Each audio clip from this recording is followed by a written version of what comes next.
Yo, what is going on, everyone? My name is Nick, or the Notorious Fantasy, and in today's video, we're going to be going in depth into my week number 15 quarterback and tight end rankings for the 2023 fantasy football season. But before we could get into things, I would like to ask that if you guys are new to the channel and you do end up enjoying today's video, that you please make sure to hit that subscribe button down below. And while you're down there, whether you are new to the channel or not, please make sure that you do leave a like on today's video. It would help me out a ton. If you want to follow me on Twitter or X, please do so at NotoriousFantasy. So without further ado, let's get into my week number 15 quarterback and tight end rankings and tiers for the 2023 fantasy football season.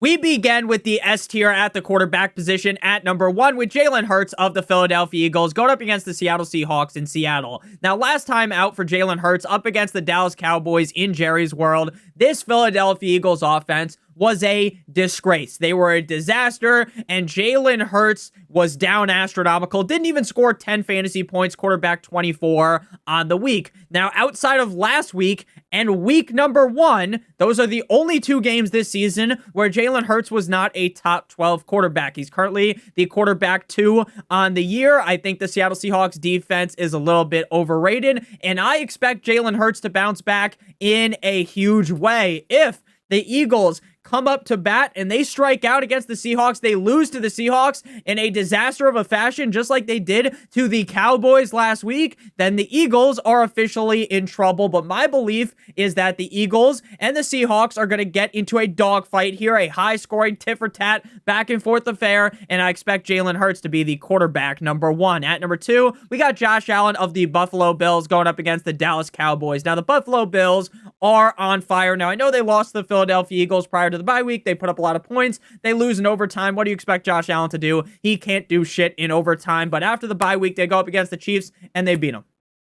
Now, I get going up against the Dallas defense, right? One of the best defenses in the NFL, and I'll give them all the credit in the world. But frankly, we need to understand that this is a Dallas team. Sure, they shut down the Philadelphia Eagles, but a week prior to that, they went toe-to-toe with Geno Smith, and that's not great, right? Geno Smith has been bad this year. Geno Smith looked the best he's looked this season up against Dallas. So again, I'm not saying the Dallas defense sucks donkey cock or something, but I think that Josh Allen, the Dallas offense, the Bills offense could really have really good games.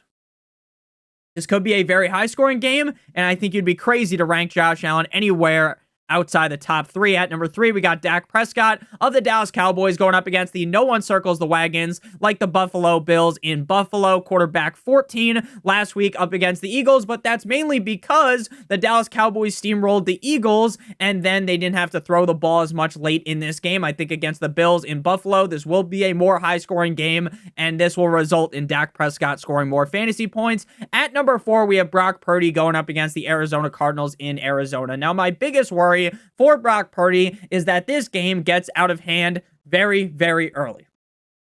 My worry is that the San Francisco 49ers end up putting the Arizona Cardinals in the camel clutch, right? They hit him with the 619 Rey Mysterio. They put him in the fucking walls of Jericho. And then, that's all she wrote. That's all, folks, and then Purdy maybe finishes like quarterback 12. But the upside is too high up against the Cardinals to rank him anywhere outside of the S tier. He has been a top 6 quarterback in 4 of the last 5 games. At number 5, we got Lamar Jackson to close out the S tier. Now, this is a game that I think could really be a back and forth affair, especially if Trevor Lawrence looks more healthy. Now, if Trevor Lawrence looks how he did last week, this is a game that could get incredibly ugly. Going up against the Jaguars in Jacksonville, I love this spot for Lamar Jackson. I think he has top 5 upside here, thus why he's ranked inside the top 5. He was the quarterback 1 last week against the Rams. Now we move to the A tier, and speaking of the Rams, we got their starting quarterback at number 6, Matthew Stafford, going up against the Washington Commanders at home in LA. Now, Matthew Stafford, in week 12, he has a huge game against the Cardinals. I'm like, okay, I didn't see that coming, but he's not doing that again against the Browns. Quarterback 8. I say, you know what? He ain't doing that again against the Baltimore Ravens, quarterback 5. So while Matthew Stafford looked like a steaming pile of shit from weeks 1 through week 11, he did not look like the same quarterback that we're used to with Stafford. Magically, he had an epiphany. It cost him 50 at Tiffany's. Shout out to Tiffany Stephanie over the last 3 weeks. So I'm done slandering him. I'm hopping on the bandwagon. Top 8 performance out of Stafford this week. At number 7, we got Patrick Mahomes. Now, the problem with Patrick Mahomes is that his wide receivers can't catch, and that Patrick Mahomes hasn't really elevated himself into that elite level, or the super elite, the mega elite level this season as one of the top 2 quarterbacks in the NFL. He's currently the quarterback 7 on the season, quarterback 20, 16, 8, and 15 ever since coming out the bye. Now, again, I'm not here to just make fun of Patrick Mahomes and the fact that he sounds like Kermit the Frog or anything like that. But what I will tell you is I am officially entering into the zone where I'm worried about Mahomes. I've been worried for a couple of weeks, but I'm even more worried now. And this is a Patriots defense that, while they have so many injuries, they're playing for real now. They seem to be taking things super serious. So I'm a little worried about Mahomes. Now, again, are you ever going to sit Mahomes? Most likely, the answer would be, fuck no, baby. But at some point, we have to start throwing him down the rankings. At number 8, we got Justin Fields. Now, there's an argument to be made that you might want to just play Fields over Mr. Mahomes. Now, I think Mahomes is definitely a lot safer, especially due to the matchup going up against Cleveland for Fields should be tough. But Fields also has like top 2 upside, and while Mahomes does as well, I think it's a much more likely chance that Fields finishes as a top 2 quarterback compared to Mr. Mahomes. Quarterback 3 last week for Justin Fields up against the Lions, slaying the Lion there. Going up against the Browns, I get on paper it's tough, but when Justin Fields is healthy, the rushing upside is immense. DJ Moore and him have this 5G LTE connection, and ever since he came back outside that game against the Vikings where both teams had a fucking mid-off, Fields has looked great. Quarterback 8, 24, and 3 over the last 3 games. I like Justin Fields a ton. Moving down to the B tier again, all guys that you feel pretty comfortable starting. Again, we're a little worried about Mahomes, but when you put him in your lineup, you're not like shaking or something. At number 9, we got Jordan Love Me Tender, Love Me Sweet of the Green Bay Packers going up against the Tampa Bay Buccaneers. Now, last week up against the Giants on the stat sheet was an atrocious performance. 10 fantasy points, quarterback 22. But prior to that, he was a top 12 quarterback in 4 straight weeks. Early on in the season, he was on fire. Then at the middle point, he started throwing interceptions like his name was Daniel Jones. And then recently, he got back out of that funk, right? Last week, 1 touchdown, 1 INT. I get, say what you want about Jordan Love. I think Jordan Love passed the eye test for me. He played better than his stats say. He threw a lot of balls that should have been caught that were dropped. I think he probably should have had at least 2 touchdowns on that game, and that is not how the cookie crumbled. This week up against the Buccaneers, I expect a strong bounce back out of Jordan Love as a top 10 quarterback. At number 10, we got Sam Howell. Now, Sam Howell has continued to just fall ass backwards into being a top 10 quarterback. He has now been a top 10 quarterback from weeks 8 all the way to 13, was on a bye week last week. Now, his game before the bye week was up against the Dolphins. This was a Dolphins defense that was playing gangbusters. This is a Dolphins defense that was playing out of their mind.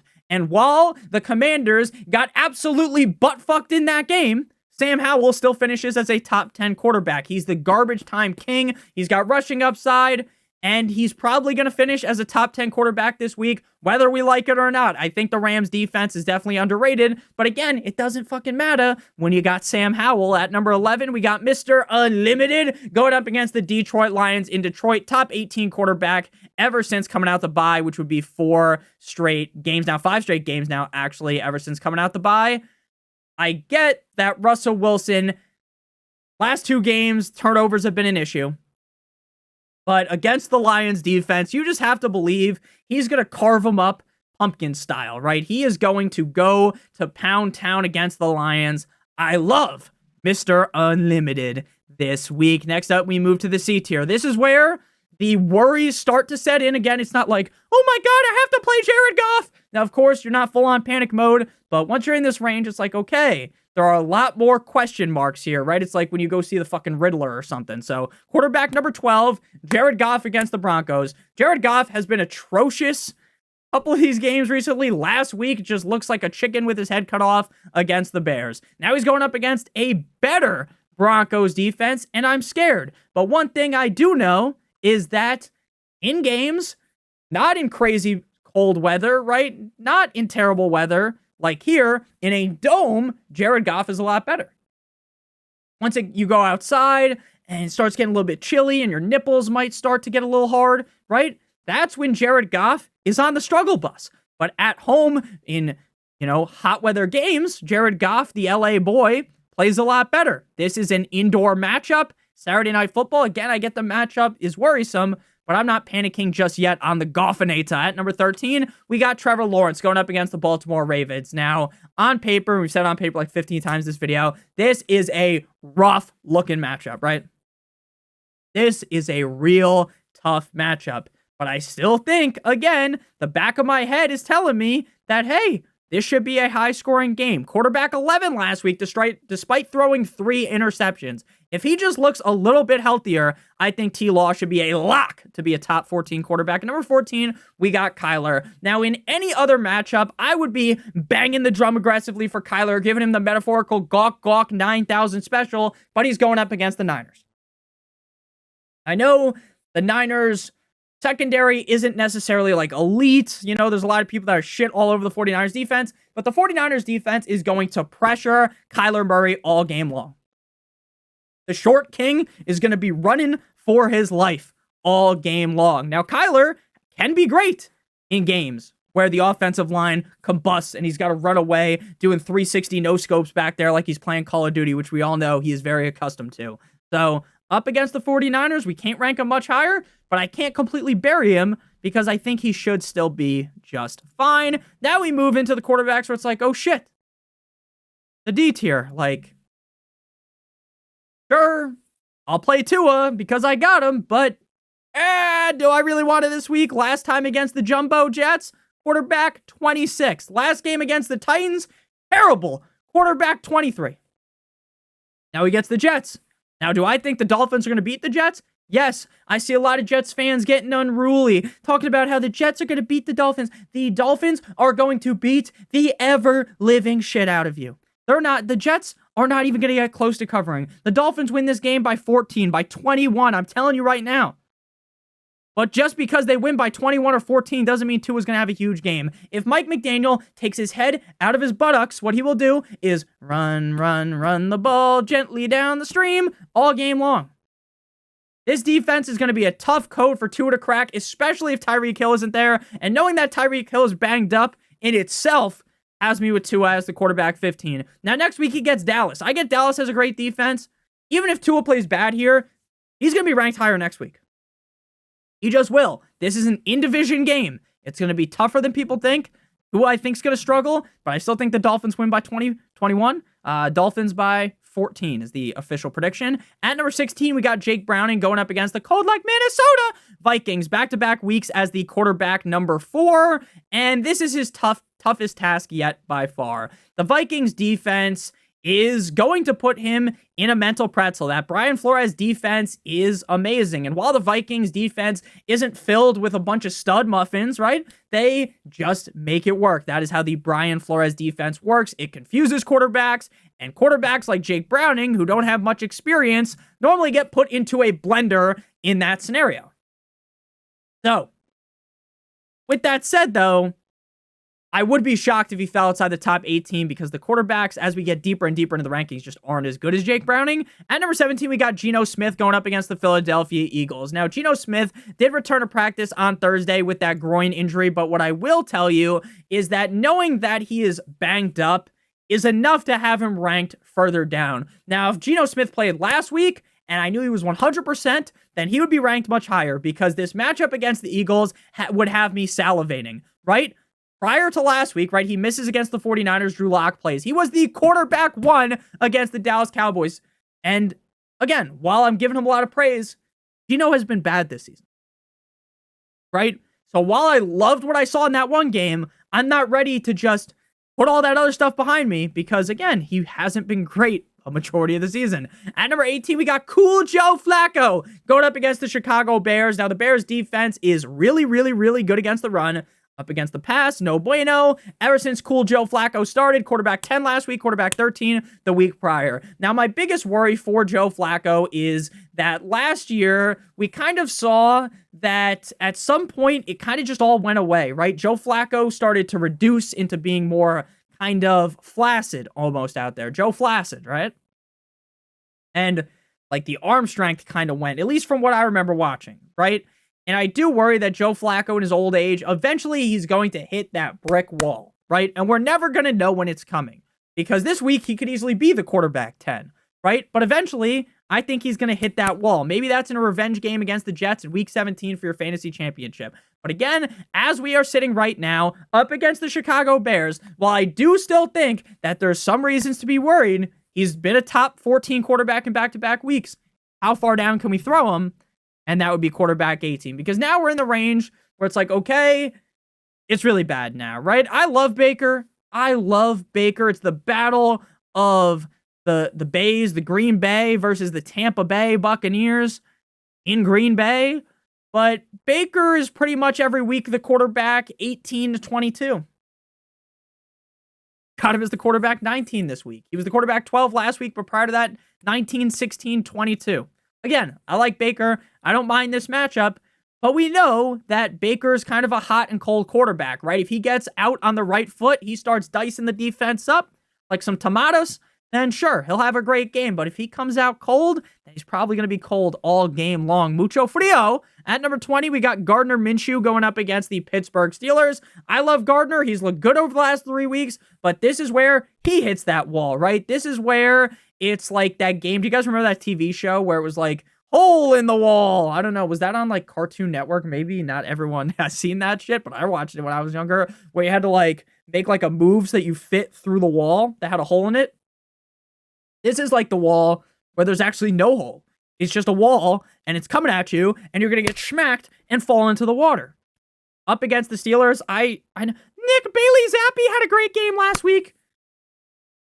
I don't see that for Gardner. At number 21, we got Derek Carr going up against the Giants. Now, I've talked about Derek Carr. I've slandered him so many times. Derek Carr is the missionary sex of the NFL. He is so boring. And again, obviously, technically, anytime you're having sex, it's a good time. But you get what I mean, right? It's basic. Some games, he doesn't even throw a touchdown. Most games, he throws just one touchdown. Now, I get the Giants' defense isn't all that great. But again, Derek Carr going last week, 18 completions on 26 attempts for 119 yards, 2 touchdowns, 1 INT. Would anyone be surprised against the Giants? That was against the Panthers. A bad defense. Imagine against the Giants that just looked good against Jordan Love. He goes 20 of 30, 160 yards, 1 touchdown, 2 picks. That seems very plausible. So again, you're probably going to start Derek Carr based upon name value right over these other guys. I trust him a little bit more than the guys we have ranked behind him. But again, we're entering into, a real swamp back here. Number 22, Will Levis going up against the Texans. Will Levis looked great against my Dolphins, but do we expect him to do it again? Because he looked great in week 8 when he first started for the Titans against the Falcons. Then ever since then, that guy's been gone. The Texans defense isn't great, but again, do we trust great value Josh Allen to do it 2 times in a row? No. And then at number 23, Tommy DeVito, the Italian stallion, the Bassin Paisan, quarterback 16 last week. Now, Tommy DeVito actually plays great in terms of just not messing everything up, right? Tommy DeVito is like a good guy that you throw in there that's not going to make too many errant decisions, too many bad decisions to sell the team down the river, but he's also probably not going to elevate and have some big-time plays. Now, last week, that big run, he actually had some big-time plays. That touchdown pass was great. But again, no one expects DeVito to go out there and throw 3 touchdowns, 0 interceptions. Nick, he did that against the Commanders, sure, but the Commanders' defense is not the Saints' defense. So quarterback 23 feels fine for him. And he does have some sneaky rushing upside. Quarterback 24, Desmond Ridder. Now, Desmond Ridder, every couple of weeks, does actually have a decent game, or a great game, maybe even last week. Quarterback number 2, over 340 passing yards, 2 touchdowns, 1 INT. Great game for Mr. Ridder as the quarterback, too. I think he should be fine against the Panthers. But again, when you're talking about starting Desmond Ridder, for one, you have to remember that he's Desmond Ridder. And for 2, you have to remember that Arthur Smith's his head coach. And that will make you panic all the way down to ranking him as the quarterback 24. Before we hop on into the tight end rankings and tiers, I would like to give you guys a quick word for our friends and our sponsor over at Underdog Fantasy.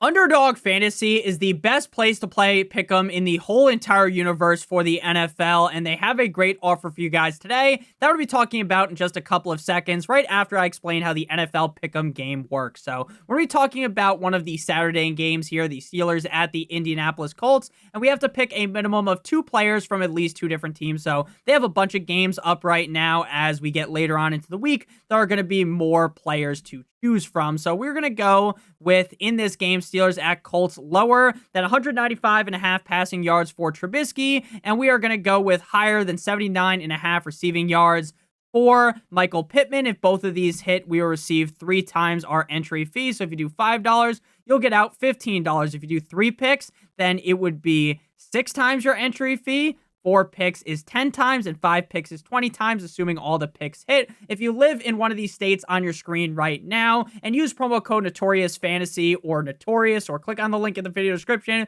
if you are a new user, you will get a first match deposit bonus of up to $100. If you deposit $100, they give you an additional $100, $50 additional $50, $25 additional $25. The minimum deposit on Underdog is $10. If you have a gambling problem, please make sure you call 1-800-GAMBLER. Moving now to the tight ends in the S tier. Back on into things here. Tight end number 1, Travis Kelce. You guessed it. Everyone and their mother knew Travis Kelce was going to be the tight end 1. 3 down games in comparison to what you expect out of Kelce as the tight end, 8, 7, and 5. He's going to be the tight end 1 every week. I don't care if he's going against the Patriots, the 85 Bears, the best defense ever to stop a tight end. I don't really care. Kelce's the tight end 1. No need for an explanation. Tight end 2, Hawkinson, another guy. No need for an introduction. No need for explanation. Tight end 13 last week, sure. Down game, but the whole Vikings offense was terrible against the Raiders. Nick Mullins, maybe an upgrade, maybe a downgrade to Dobbs, but again, Hawkinson is going to be the number 2 target on this team behind Justin Jefferson. He's going to get his targets every week. He has touchdown upside weekly against the Bengals defense that struggles against the tight end. Makes sense to be in the S tier at number 3, Sam Laporta. Laporta had an atrocious game last week, but that's really just to blame on the fact that Jared Goff looked absolutely dick cheese going up against the Denver Broncos defense, up against the tight end. They are actually pretty solid, but again, Laporta has earned his right atop the Iron Throne as a top 5 tight end every week. At number 4, we got George Kittle. Now, I understand that George Kittle does have some big downside, right? There are going to be some games where George Kittle absolutely ends up shitting the bed and finishing outside the top 30 at tight end. But over his last 5 games, he's been a top 8 tight end in 4 out of 5 of them. His upside is week winning. It's 30 plus fantasy points.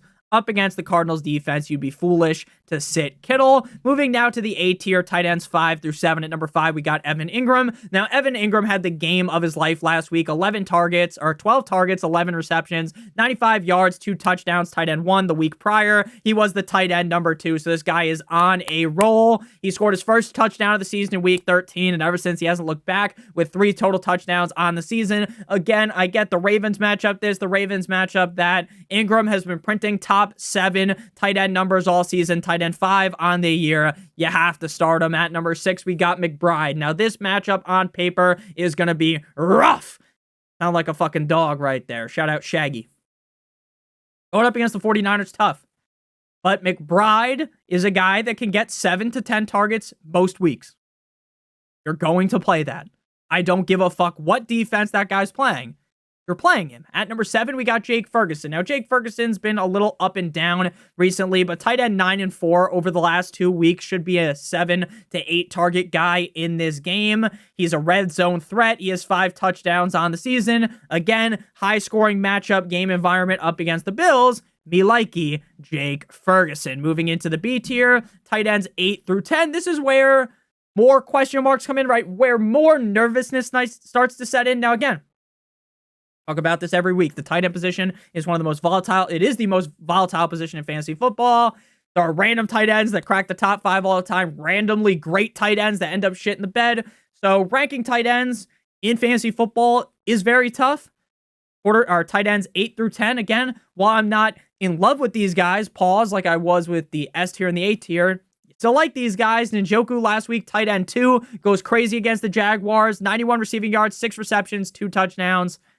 Tight end number 2 on the week. Going up against the Bears, which is a great matchup for the tight end. Njoku feels fine as a top 10 guy. At number 9, we got Isaiah Likely going up against the Jacksonville Jaguars in Jacksonville. He had a huge game last week as well. 5 receptions on 7 targets for 83 yards and a touchdown as the tight end 3. The Jaguars are also a great matchup for the tight end. The biggest problem with Likely is that we've seen Likely a bunch of times fill in for Mark Andrews and then just do nothing, right? And everyone kind of sucks him off a little bit, right? Everyone bangs the drum for him. They get really excited for Likely, and he's always a letdown. Last week was the exact opposite. He actually lived up to expectations for once. The week prior, he was the tight end 19. I think he's a good bet to get 8 points, but he's great enough to get 20-plus points. Moving now to tight end number 10. To close out the B tier, we got Dalton Kincaid going up against the Dallas Cowboys. Down game for Kincaid last week, but it wasn't because Dawson Knox came back and was sucking in targets like his name was Mia Malkova. It was because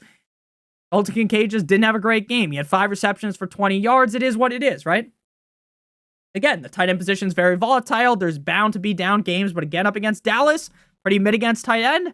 You gotta like Kincaid. Now we move to the C tier, where again, more question marks start to set in. Once you start to get into like the D tier and beyond, it starts to be like the kind of tier where you're just praying to the football gods above, like, please, like you're shouting out Zeus, Ares, all those guys, like, please help me out here. So tight end number 11, Cole Kmet going up against the Browns. When Justin Fields is under center, I just kind of have some blind belief in Cole Kmet. The matchup against the Browns is tough for the whole defensive unit, but the Browns against the tight end are actually not the best. They're actually a pretty solid matchup for the tight end. So top 12 feels fine for Kmet. Number 12, we got Taysom Hill. Taysom Hill is just boom or bust every week. Good to go for week 15, dealing with the foot and hand injury.